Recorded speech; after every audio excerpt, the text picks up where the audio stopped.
अध्यात्म काव्य मंच से पंडित गिरिमोहन गुरु।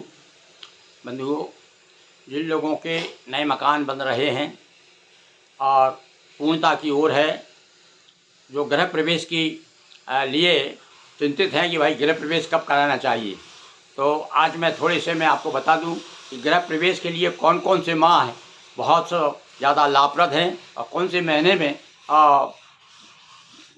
गृह प्रवेश कराने से क्या फल प्राप्त होता है वो देखिए आप। बताया गया है कि गृह प्रवेश माघ, फागुन, बैसाख, ज्येष्ठ और ज्येष्ठ मास में करना चाहिए। कौन कौन से 12 माह में ये 4 माह बड़े कहना चाहिए गृह प्रवेश के लिए अच्छे माने गए हैं।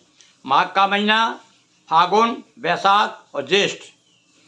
कार्तिक और मार्गशीर्ष गृह प्रवेश के लिए मध्यम माने गए। इसमें कार्तिक में भी बहुत ज़्यादा, मार्गशीर्ष जो महीने चल रहा है इसमें भी हो सकता है, ये मध्यम माने गए हैं। कार्तिक, मार्गशीर्ष मध्यम। चैत्र, आषाढ़, श्रावण, भादों, आश्विन मास में गृह प्रवेश करने से हानि तथा शत्रु भय बना रहता है, इसीलिए इस माहों में गृह प्रवेश नहीं कराना चाहिए। फिर से सुन लीजिए आप, जिनके नए मकान बने हैं भाई, उनके लिए मैं संदेश दे रहा हूँ कि आप गृह प्रवेश करा, इस महीने भी करा सकते हैं, मार्गशीर्ष का महीना और कार्तिक में भी, पर ये जरा मध्यम माने गए हैं। पर और जो थोड़ा इंतजार कर लीजिए आप, माघ का महीना आ रहा है, फागुन, बैसाख और ज्येष्ठ ये श्रेष्ठ माने गए। तो इस प्रकार से और आगे बताया है कि माघ मास में गृह प्रवेश करने से धन का लाभ होता है, ये धनप्रद है भाई माघ का मास।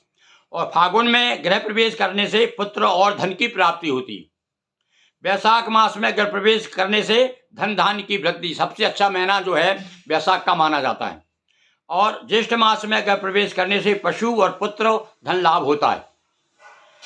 इस घर का द्वार पूर्व की ओर मुख वाला हो, उस घर में पंचमी, दशमी और पूर्णिमा को प्रवेश करना चाहिए। यहाँ तो तिथि का ध्यान रखिए भाई आप।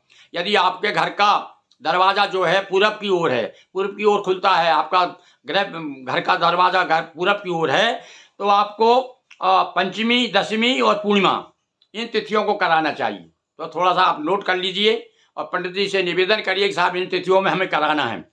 और जिस घर में दक्षिण की ओर मुख वाला घर हो, तो प्रतिपदा, षष्ठी, एकादशी तिथियों में कराना चाहिए। इसी प्रकार जिस घर का द्वार पश्चिम की ओर हो, तो उस घर में द्वितीया, सप्तमी और द्वादशी तिथियों में प्रवेश कराना चाहिए। और जिस घर का द्वार उत्तर की ओर हो और उस घर में तृतीया, अष्टमी और त्रयोदशी ये इन तिथियों में प्रवेश करना चाहिए। और भैया देखो, चतुर्थी, नवमी, चतुर्दशी और अमावस्या इन तिथियों में गृह प्रवेश नहीं कराना चाहिए। तो आज हमने कुछ आपको विशेष गृह प्रवेश विषयक जानकारी दी। निश्चित रूप से जिनके नए मकान बन रहे हैं, जो गृह प्रवेश कराना चाहते हैं, उनके लिए बड़ी लाभकारी होगी। बहुत बहुत धन्यवाद।